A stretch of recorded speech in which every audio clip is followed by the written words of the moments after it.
शेतकरी बंधूंनो, हळदीची लागवड केव्हा करायला पाहिजे? तर शेतकरी बंधूंनो, मेच्या दुसऱ्या आठवड्यापासून ते जूनच्या 15 तुम्ही हळदीची लागवड करायला पाहिजे. पण यावर्षी खूप जास्त तापमान आहे, खूप जास्त गरमी आहे, त्यामुळं सध्या हळदीची लागवड तुम्ही करणं थांबवा आणि पाणी पडल्यानंतर किंवा थंड वातावरण झाल्यानंतरच तुम्ही हळदीची लागवड करा.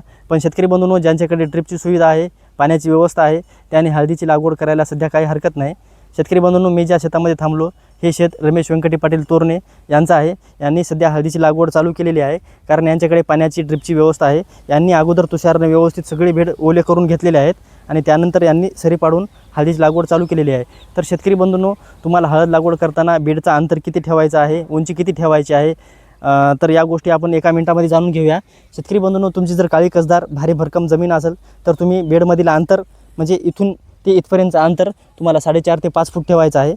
त्यामुळं तुमच्या हळदीमध्ये जे आहे पुढे चलून दाटवा होणार नाही, हळदीला चांगला सूर्यप्रकाश मिळेल आणि पुढे चलून कंदसडा आणि कंदकूच पण होणार नाही. शेतकरी बंधूंनो, तुमची जमीन जर हलके ते मध्यम स्वरूपाची असेल तर तुम्ही अंतर 4 फूट ठेवा. शेतकरी बंधूंनो, दुसरं एक महत्त्वाचं म्हणजे तुम्ही जेव्हा हळदीचे बेड मारताना तुम्ही बेड मारण्याची जी दिशा आहे ती शक्यतो दक्षिण ते उत्तर ठेवा. त्यामुळं हळद लागवड केल्यानंतर सूर्यप्रकाश जे आहे ते दोन्ही बाजूने तुमच्या हळदीला मिळेल. शेतकरी बंधूंनो, हळदीचे बेड मारल्यानंतर हळदीची जी उंची आहे ही 1.5 फूट असायला हवी. त्यानंतर तुम्हाला उलट्या वक्राने तुम्हाला हे बेड सपाट करून घ्यायचे आहेत. त्यानंतर ही उंची 1 फूट असायला हवी, जवळ अशी 1 फूट असायला हवी. शेतकरी बंधूंनो, त्यानंतर हा बेडचा जो वरचा पृष्ठभाग आहे हा 2 फूट असायला हवा. इथून इथपर्यंतचा जो अंतर आहे हा 2 फूट असायला हवा. याच्या मध्यभागी जे आहे ते लॅटरल म्हणजे तुमचं ठिबक येईल आणि ठिबकच्या दोन्ही बाजूला अर्धा फूट इकडं हे कोळप्याची सरी मारून घ्या, म्हणजे इथं तुमची हळद लागवड करण्यामध्ये येईल. शेतकरी बंधूंनो, त्यानंतर इथून जी सरी पाडलेली आहे इथून परत तुमचा इकडचं अंतर अर्धा फूट राहायला हवा दोन्ही बाजूनं. म्हणजे अशा पद्धतीने इकडचा अर्धा फूट व इकडचा अर्धा फूट आणि मधला लॅटरलपासूनचा अर्धा फूट, म्हणजे हे 1 फूट इथून इथपर्यंतचा सरीमधील अंतर 1 फूट आणि इकडचा अर्धा फूट, अशा पद्धतीनं 2 फूट तुमचं अंतर कामामध्ये येईल. शेतकरी बंधूंनो, 2 रोपातील अंतर तुम्हाला 6 ते 9 इंच ठेवायचं आहे.